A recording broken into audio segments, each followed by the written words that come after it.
Bonjour tout le monde, j'espère que vous allez bien. Nouvelle petite vidéo sur documentaire d'agriculteurs bio. Donc voilà, j'ai trouvé ça sur la télé, donc je me suis dit pourquoi pas pour la faire partager avec vous.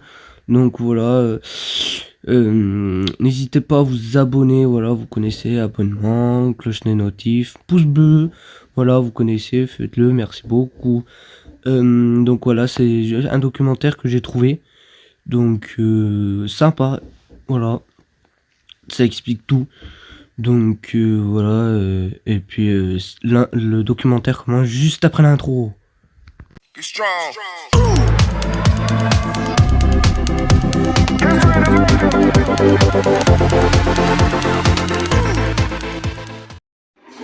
Ça ne sera jamais pour tout le monde. Tant qu'il y aura une alternative moins chère, elle sera choisie par la majorité. Vous aimez quand les agriculteurs caressent les feuilles? Vous aimez que vos légumes soient cultivés uniquement avec de l'amour? Mais vous êtes pauvre. Dommage. Va falloir manger des pesticides. En France, la viande bio est 2 fois plus chère. Le jambon, 2,5 fois plus.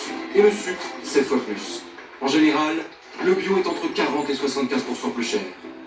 Alors Pierre aussi, il aime les pommes bio. Mais à la place, il paye son loyer. En plus, ça s'alimente bien. On voit effectivement qu'il y a une baisse du bio, puis l'inflation, on voit que ça baisse énormément. Les magasins spécialisés perdent beaucoup de clients. En 2022, les ventes de produits bio ont baissé de 4% en Allemagne, 6% en France, 8% en Italie. Le bio va-t-il prendre l'eau? En tout cas, des producteurs se noient.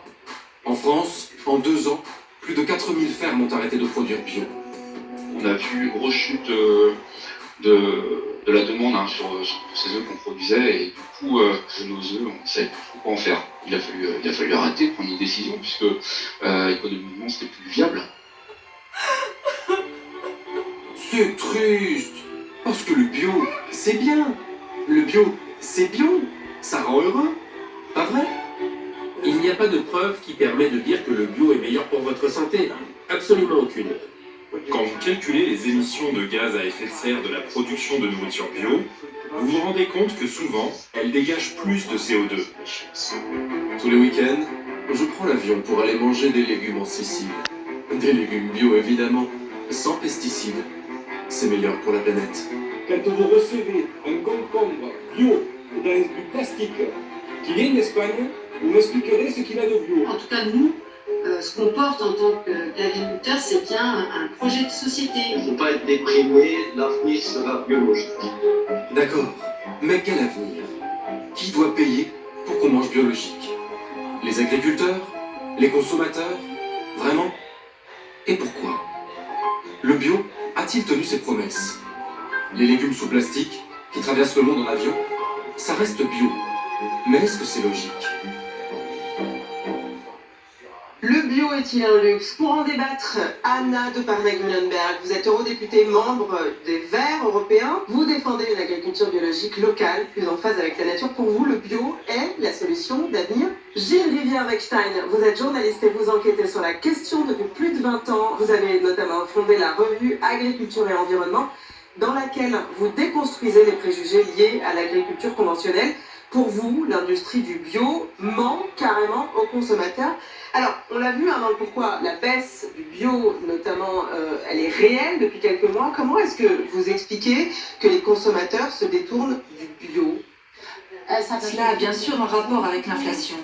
C'est aussi lié au fait que les prix de l'énergie ont globalement augmenté, y compris pour la production des denrées alimentaires, et que les gens doivent bien sûr payer leur loyer, comme ça a été dit dans le reportage qu'on vient de voir, mais aussi avoir gardé peut-être un peu d'argent pour les vacances. Et ils doivent malheureusement faire des arbitrages dans leurs dépenses. Gilles Rivière-Wechstein, dans un environnement contraint où l'inflation, la vie chère, elle est réelle, de fait, dans les arbitrages des foyers, le bio est aujourd'hui secondaire. Je pense que les consommateurs qui aujourd'hui arbitrent vers le non-bio sont certainement les consommateurs qui sont les derniers venus dans le marché du bio. Et en fait, pourquoi est-ce qu'ils sont venus dans le marché du bio? En général, c'était plus pour les questions des promesses effectivement du bio, donc promesses de santé, promesses de qualité, etc.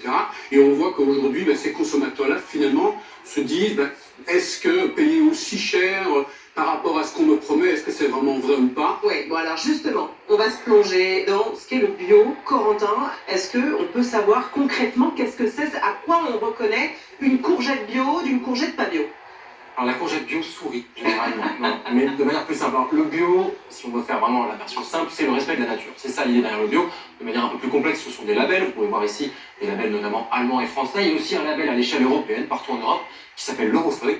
Quand vous voyez ce pictogramme ou ces pictogrammes sur un produit, ça certifie qu'il a été produit de manière respectueuse de la nature, de la biodiversité, donc avec un respect aussi du bien-être animal. De manière plus concrète, ça veut dire pas d'OGM, pas de produits phytosanitaires de synthèse, donc pas d'insecticides, de fongicides de synthèse, etc. Et un minimum d'intrants, c'est-à-dire les produits que l'on va mettre dans le sol afin d'augmenter son rendement. Alors, et ce mode de production est de plus en plus fort en Europe. Oui, ces 8 dernières années, on a vu la surface agricole bio en Europe augmenter de 50%, c'est considérable. 14 millions d'hectares sont bio, 9% de la surface agricole totale en Europe, avec des différences quand même assez fortes selon les pays. On a un quart de la surface agricole qui est bio en Autriche. En France, en Allemagne, on est autour de 9%, la moyenne européenne. Et puis, dans des pays comme Malte, l'Irlande ou la Bulgarie, on est en dessous de 3%. Oui, et la croissance devrait continuer. L'Europe s'est fixé un objectif de 25% de sa surface agricole totale en bio à l'horizon 2030. Est-ce que c'est plausible, cet objectif de 25%, quand on voit les disparités européennes dont nous parlait Corentin à l'instant? Ce serait souhaitable, oui, parce que nous sommes tous confrontés à ces deux grands problèmes que sont la crise climatique et la crise de la biodiversité. Et nous savons aussi qu'à long terme, les denrées alimentaires vont devenir de plus en plus chères si nous dépendons toujours plus de l'énergie, de la pétrochimie et d'autres facteurs industriels. Nous avons vu que dans chaque crise, qu'il s'agisse de la pandémie ou de la guerre en Ukraine, les circuits courts, les circuits locaux et la culture biologique locale étaient les acteurs qui étaient le plus à même de gérer les crises. Geneviève Eckstein, est-ce que 25%, vous y croyez à cet objectif? Non, moi je n'y crois pas du tout. D'ailleurs, les chiffres que vous avez montrés sont faux. Enfin, ils sont vrais dans la réalité, mais ils sont faux dans les faits. Je vais vous expliquer pourquoi. Parce que dans les 9%, par exemple pour la France, on compte les prairies. Et des prairies bio, ça ne veut rien dire une prairie bio, vous voyez? Si vous prairies parce qu'on ne produit rien dessus. Parce qu'on met des vaches dessus, tout simplement. Et donc, transformer des prairies en prairies bio et avoir des subventions, mais c'est facile comme tout. Maintenant, regardez le vin, par exemple. Quelle est la solution que les agriculteurs bio ont concernant le mildiou? C'est de mettre des pesticides à base de cuivre. Ouais. Vous savez, le cuivre, c'est pas biodégradable comme un pesticide de synthèse. Le cuivre, une fois que vous l'avez mis dans le sol, ça reste. Et donc vous avez des sols qui vont être saturés. Ce que vous êtes en train de nous dire, c'est que même des vignerons qui se disent nature ou bio, qui traitent le mildiou avec du cuivre, c'est pas très bio, c'est pas très bon pour la nature. Ah ben moi, je préfère de loin, pour la nature, je préfère de loin un traitement avec un produit de synthèse chimique biodégradable que de mettre du cuivre qui va rester dans mon sol et qui va saturer mon sol. Donc prétendre qu'il y a d'un côté l'agriculture vertueuse, la bio qui serait bon pour l'environnement, pour le consommateur, pour la santé, etc. Et puis de l'autre côté, une agriculture en Europe qui ne respecterait pas l'environnement, qui serait l'agriculture conventionnelle. Cette bipolarité, il ne faut pas opposer l'un et l'autre. Ouais, on serait manichéen finalement. Pour moi, on retient toujours les quelques exemples qui montrent que le secteur du bio a des problèmes. C'est bien sûr une tactique pour nous monter les uns contre les autres, c'est très clair. Mais il suffit de réfléchir un peu. On constate que si les gens sont exposés à des produits chimiques, et si les aliments aussi sont pleins de produits chimiques, alors tout cela s'additionne et nuit à l'homme. Mais ça nuit aussi et surtout à notre environnement. Et nous avons d'énormes problèmes avec les nitrates, avec les pesticides, les nappes phréatiques, l'air. Alors bien sûr, si on utilise moins de chimie, c'est plus sain. Le problème, c'est que c'est aussi plus cher. Alors, le bio, certains n'y croient plus, Corentin. Des agriculteurs ont même décidé de se déconvertir, c'est-à-dire sortir du bio, et c'est le témoignage de notre atelier. Oui, c'est Jean-Michel Bocher, il est éleveur en Bretagne, il était bio et il a quitté ce label il y a 1 an, c'est pas assez rentable, mais il en débat avec Stéphanie Pajot, qui est elle aussi éleveuse dans l'ouest de la France et qui n'envisage pas du tout d'arrêter ce modèle. Je travaillais avec ma femme sur l'exploitation, avec la poule pondeuse bio, et c'est vrai que depuis plus d'1 an, on a vu du coup une grosse chute de la demande. Les œufs bio étaient complètement boudés en grande surface, et par contre des œufs qu'on croyait, pour lesquels les productions on croyait que c'était fini, notamment les œufs de poule en cage, aujourd'hui il y en a un gros besoin et on l'entend vraiment dans les campagnes. On s'est déconverti, ça ne va pas mieux. Ce qui nous a complètement freiné, c'est lorsqu'on nous a demandé une certification, de renouveler notre certification bio, et ça avait un coût de 750 €. Et c'est pas anodin quand on est dans des situations assez complexes. C'est un peu désolant d'avoir fait tous ces efforts depuis nous 2009 et d'autres éleveurs avant, et d'en arriver là aujourd'hui, quoi. Moi, je suis en bio depuis 24 ans maintenant et j'ai pas du tout l'intention de me déconvertir. Ce qui peut-être me différencie de Jean-Michel, c'est le choix du circuit de commercialisation.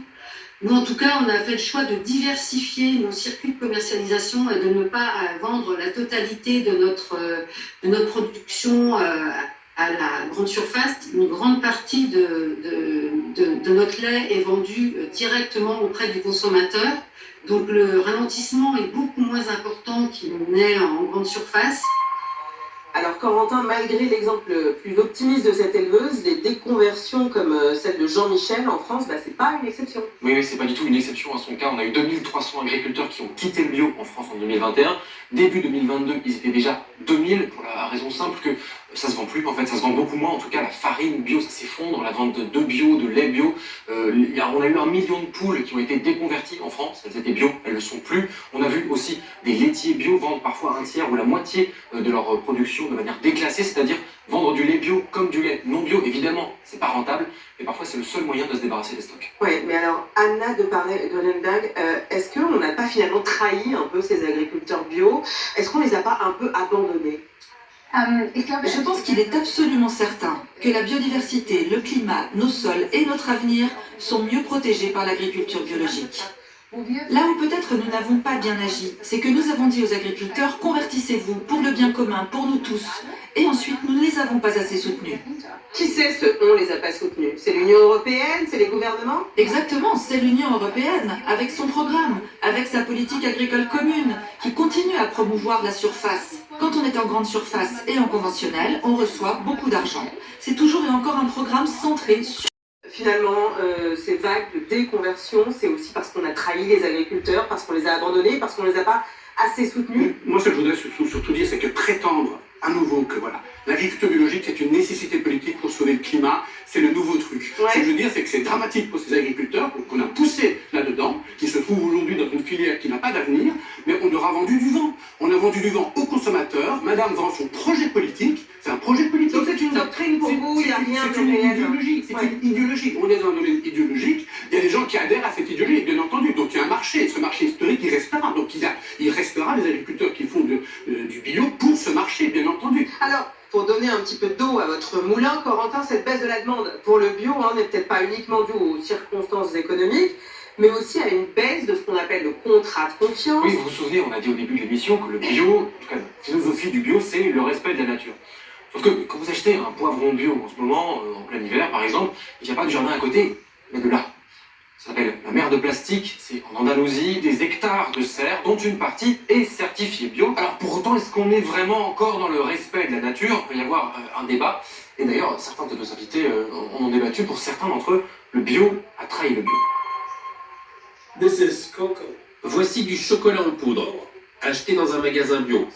Cette boîte coûte 2 fois le prix d'un chocolat non bio acheté en grande surface. Mais moins de la moitié de cette boîte contient vraiment du chocolat. Regardez, jusqu'ici, ce n'est que de l'air. C'est vide. En plus de cela, ce chocolat contient 7% d'un produit chimique, du carbonate de potassium, et je peux vous assurer que le chocolat n'en contient normalement pas. Autre exemple, ce sachet d'épinards bio. Il coûte 2 fois le prix des épinards conventionnels, et il nécessite 3 fois plus de plastique pour l'emballage. Et ça, c'est soi-disant un produit bio. Tout cela, c'est juste de l'hypocrisie. Ça ne peut pas marcher. Quand vous recevez un concombre bio dans du plastique qui vient d'Espagne, vous m'expliquerez ce qu'il a de bio. Parce que déjà, il faut 1000 km pour qu'il vienne jusqu'en France. Il est dans du plastique et il est bio. Il est bio comment? Il est bio. Alors on nous prône d'arrêter le plastique parce que les océans, parce que ci, parce que là, et on met tout notre produit bio dans du plastique. Et en fruits et légumes, c'est un véritable scandale. Il y a beaucoup de patients, spécialement des gens végétariens, puisque j'en vois beaucoup. Pour eux, le bio, c'est pas juste la nourriture. C'est vrai que c'est des gens engagés souvent. et que ça se relie à l'écologie. Et qu'on ne comprend pas très bien pourquoi on ne mange pas plus local. C'est intéressant tout ce débat autour de l'industrialisation du bio. Les consommateurs, en fait, ils sont quand même pas dupes. C'est un écosystème qui est censé avoir des valeurs. Là, on a été trop loin. C'est aussi comme ça qu'on peut expliquer ce repli. Il ne faut pas faire du bio comme du conventionnel, mais orienter davantage le conventionnel vers plus d'écologie. Et puis, ce ne sont pas les agriculteurs bio qui veulent que leurs concombres soient emballés dans du plastique. Ce sont les chaînes de supermarchés parce qu'elles disent sinon, nous ne pourrons plus les différencier, on n'a pas le choix, il faut les emballer dans du plastique. Mais je voudrais aussi dire que les poivrons bio cultivés sous serre en Espagne ne sont pas très bons pour le paysage là-bas. En hiver, bien sûr. Mais eux, au moins, ils ne sont pas arrosés de pesticides. Et les autres poivrons à côté, ils sont bien aussi emballés dans du plastique, mais eux, ils sont arrosés de pesticides. Le problème, c'est qu'on a envie de manger du poivron même hors saison. Donc, le secteur bio est parfois poussé à aller dans cette direction. Alors, l'agriculture biologique, c'est un cahier de charge, dans lequel, par exemple, la question de la provenance, la question du déplacement, la question de l'emballage ne fait pas partie du cahier de charge. L'origine de ce cahier de charge, c'est les années 1920.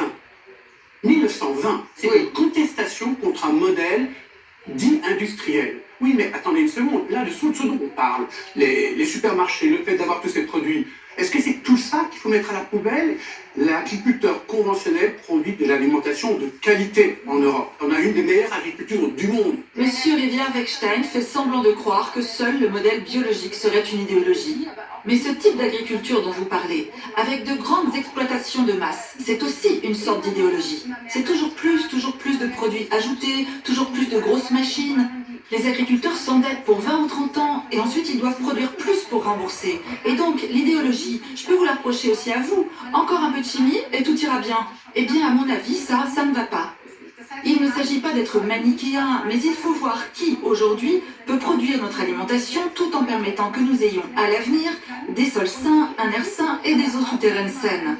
Et donc, bien sûr, il ne s'agit pas de regarder les 2-3% qui posent problème pour nous décourager. Nous devons travailler à verdir l'ensemble de l'agriculture. alors,